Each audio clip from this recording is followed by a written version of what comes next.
Good morning, students. Today we will do the chapter Discovering Tut. The saga continues. First of all, I will explain the chapter line by line.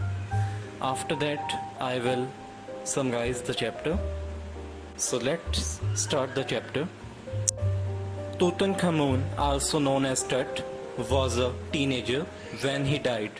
He was the last successor of his powerful pharaoh dynasty, which ruled Egypt and its empire for centuries. He was laid on rest, heavily loaded with gold. His tomb was discovered in 1922, which made the world raise a question about what had happened to him and whether he had been murdered.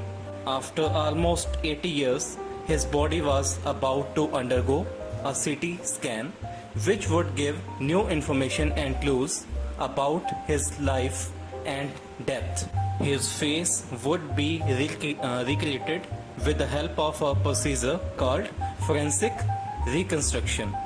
Now, at that time, a fast, strange and unnatural wind was blowing as King Tut's body was taken from his grave called Valleys of the Kings, an ancient Egyptian cemetery.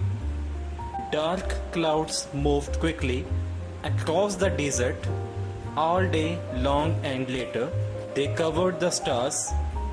On January 5, 2005 at 6 p.m., King Tut's mummy, which is the world's most famous mummy, was placed in the CT scanner to investigate the mystery behind his death, which had occurred more than 3,300 years ago. All afternoon, tourists visited the 26 feet deep underground rock-cut tomb to pay respect to the king.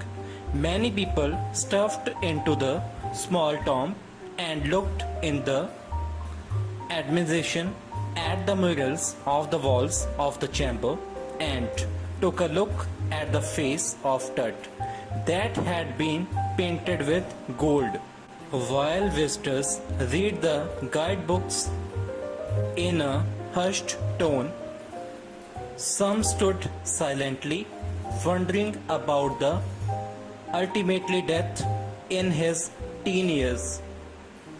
They might also be wondering if the curse of the pharaoh, which leads to the descent of misfortune upon the person who disturbed him, is true. Now, Zahi Hawass, Secretary General of Egypt's Supreme Council of Antiquities, told that the mummy was in a very bad condition as he bent because of what Carter did in the 1920s. Howard Carter, a British archaeologist, in 1922 discovered Tut's tomb after years of futile search.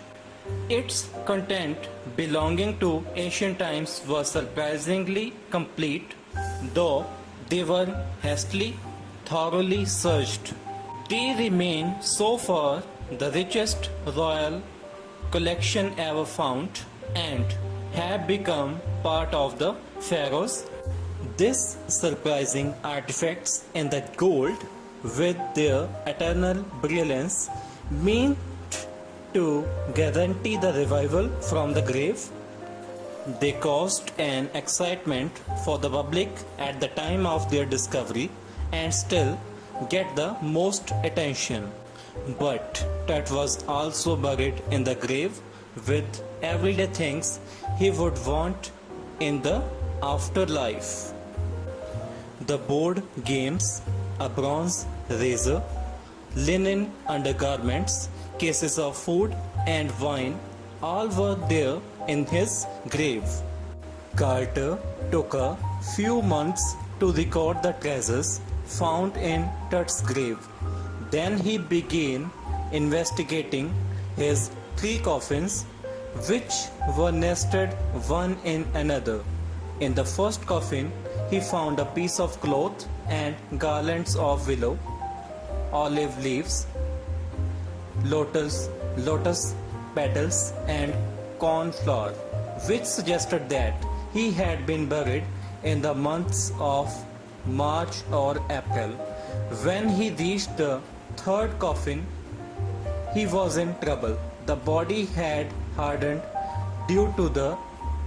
Now, Carter tried to loosen the resins by keeping the body in the hot sun. He kept the mummy in 149 degrees Fahrenheit heat for several hours, but still it remained stuck. He reported that a chisel could be used to cut down the mummy from the limbs and the trunk so that Tut's body could be taken out of the coffin. Now, according to the Carter, he had no choice other than to cut the mummy. He believed that if he had not done that, thieves would have removed the gold from the tomb and would have looted it. During Tut's time, the royal people were very wealthy and they had a belief that after that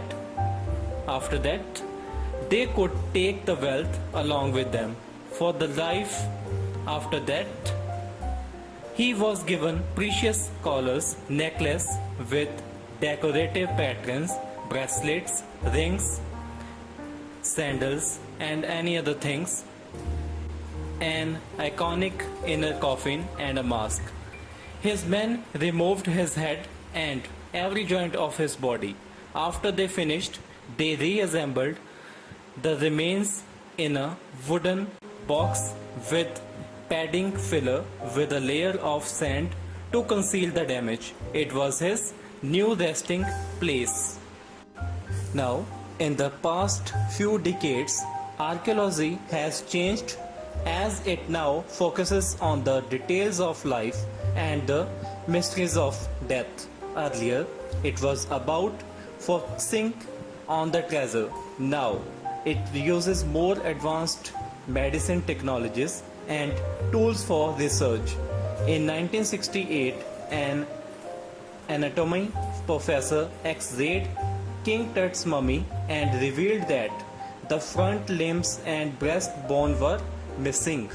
Now, with the advancement of technology, CT scan can give a virtual image of the whole body.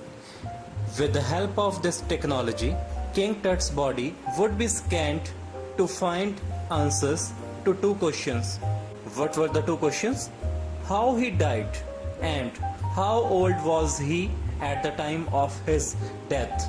His death was a shock to the royals, also as he was the last person of the family and his funeral indicated the end of his destiny.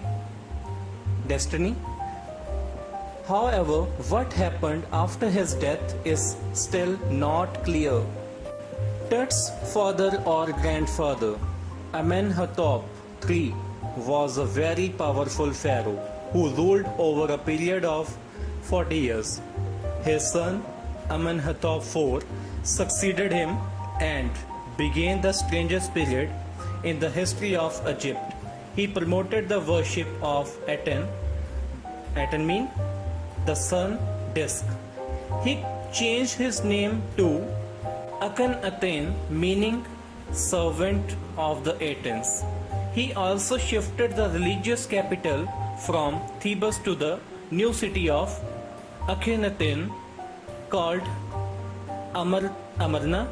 Further, he attacked Amun, a god, smashed his images and closed his temples. Ray Johnson, director of the University of Chicago, said that it must have been a bad time for the empire as the family who ruled for centuries came to an end and Akhenaten moved in an odd direction.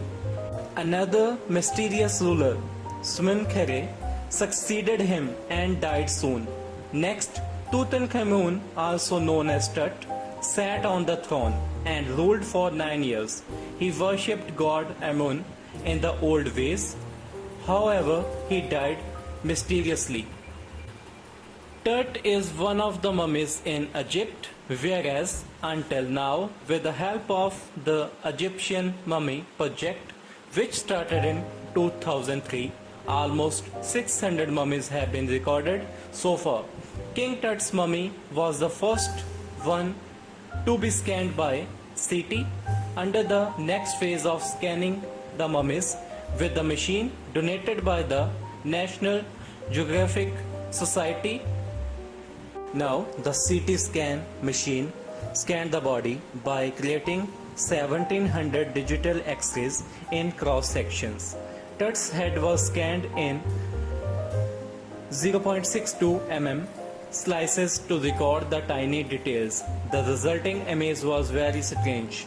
A team of radiology, forensics and anatomy experts started examining the secrets of the grave that had been protected by flying goddesses for a long time. Now, during the night, workmen climbed upon the ramp and the flight of stairs to carry the body from the tomb into the spinning sand outside.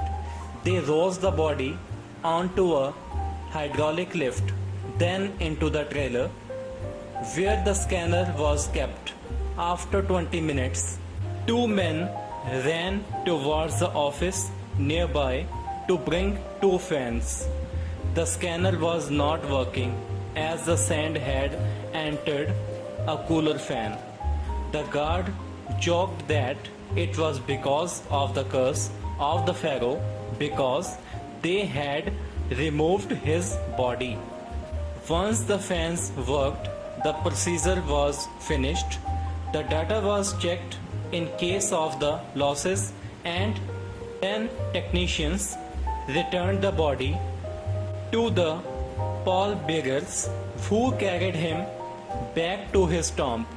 In less than 3 hours, he was resting at the same place where the priest had laid him many years ago. In the trailer, the technician showed a beautiful image of Tut on a computer screen. He showed the grey head, which was scattered in pixels, and he spun it around. Next, the vertebrae. Vertebrae means series of small bones which form a backbone. Hand, rib case, and transection of his skull was shown. As the work was done, the pressure was finally off from the shoulders of Jahi Hawass. While sitting in his chair, he smiled and said that he was relieved that nothing went wrong. He had not slept the previous night, and now, as the work was done, he would go and sleep. By the time they left the trailer, the wind had stopped and the winter air was like death itself. Just above the tomb, the Orion constellation shone in the night sky, watching over the boy king.